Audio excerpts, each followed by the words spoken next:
Hi guys, welcome to Life is for the Living.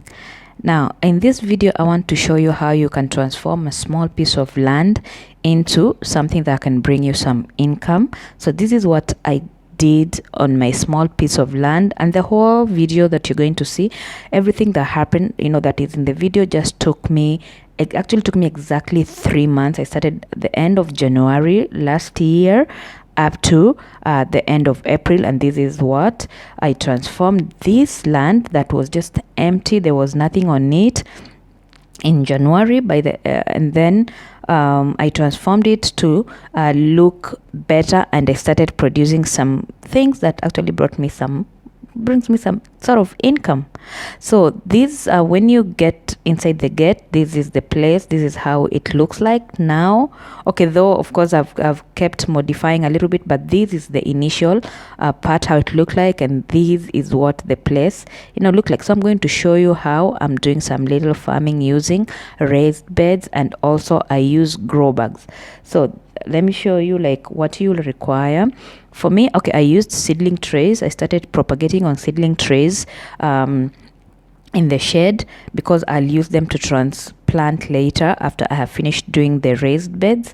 So this is what they look like. You can get them in agrovet stores. And then I also bought some shed nets. This I used 55% shed net. I bought almost like 5 rolls initially, though I added some. You're going to need sewing needles to join the shed nets, because the nets come in different sizes. And then you also need poles, just for structural integrity. You'll need to erect poles where you're going to put your net over, so that you can be able to do your growing under the nets. And then you also need bricks and blocks, as you're going to see later in the video, where I'm going to plant the crop. So before I started doing the structure, I did the planting first of all of the seedlings, so that they can be getting ready as I am making the structure, so that I can be able to transplant. So this is how they look like after some time, just after 3 weeks of transplanting. This is, most of them had germinated and they were looking really good, so that they will be able to be transplanted. So after that, I started measuring out the size of the structure. This time, okay, my structure is around 16 meters to 25 meters. And then I dug the holes, and then the net was put. So this is what the structure looks like inside. So it's actually a huge structure, like it's really it can accommodate a lot of plants inside. I was actually amazed by how many or just how much things I was able to grow inside. After this, I started sealing the edges, so that just to keep things like the squirrels out. There are those crawling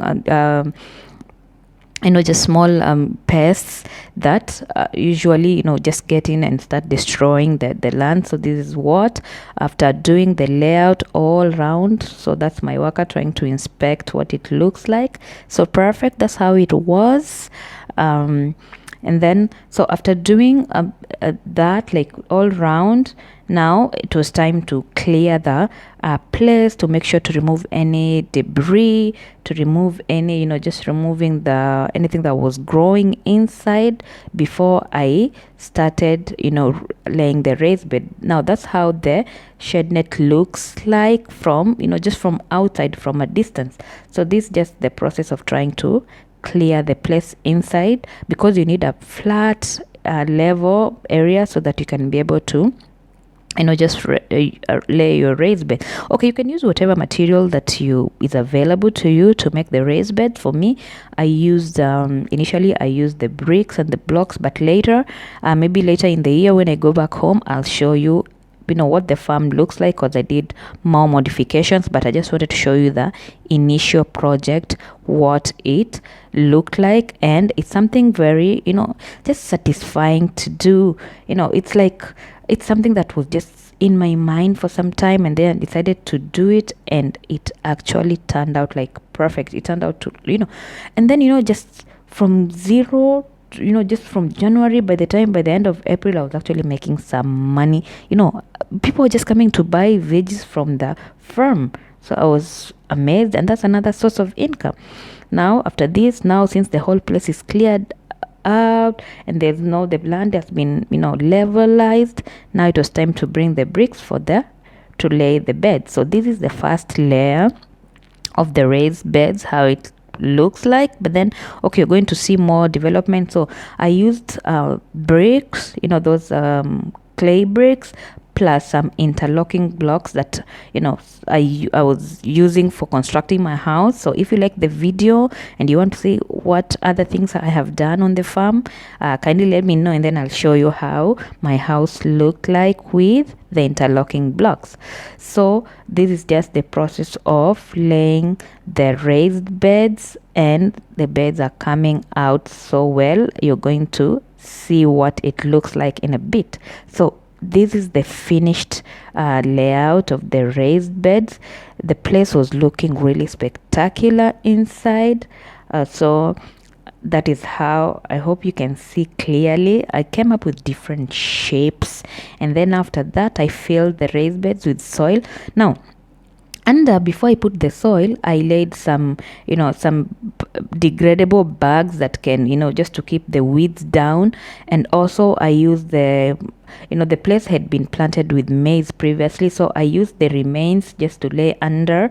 Eventually they will just rot and turn into soil. So after putting the soil, I started direct planting, and then also some seedlings already in the trays were ready for transplanting. So I started just planting stuff inside. So actually it's labor intensive, but then it's still, like, if you use many people or workers, I mean, something that can be accomplished in a short period of time. So this is me transplanting. You have to make sure you wet your seedlings before you transplant, just to avoid them from just getting destroyed or cutting them. So you need to hold them properly. If you wet the trays nicely, it will be easier to transplant, to remove them from the trays. And then after that also I recycle some jerry cans, just for the oil jerry cans. I clean them nicely so that I can use them again to grow more crops inside. So you're going to see the layout, how it looks like with everything inside, and then now manually, like I was actually doing manual watering using these small tanks. But later I want to turn the farm into something automated. So it's a journey, and since you're part of this channel, I'm gonna show you exactly how the farm keeps evolving. So this is about a month after transplanting. This is how the place started taking shape and looking like the whole place was just turning green, and it was just like really amazing and satisfying. Just I spend a lot of time just sitting in there, and and it's way cooler inside than outside because of the net. And then also so these are just different types of, I had like so many types of vegetables like that I grew inside there. Like it was just not one type of vegetable. And I also had some herbs.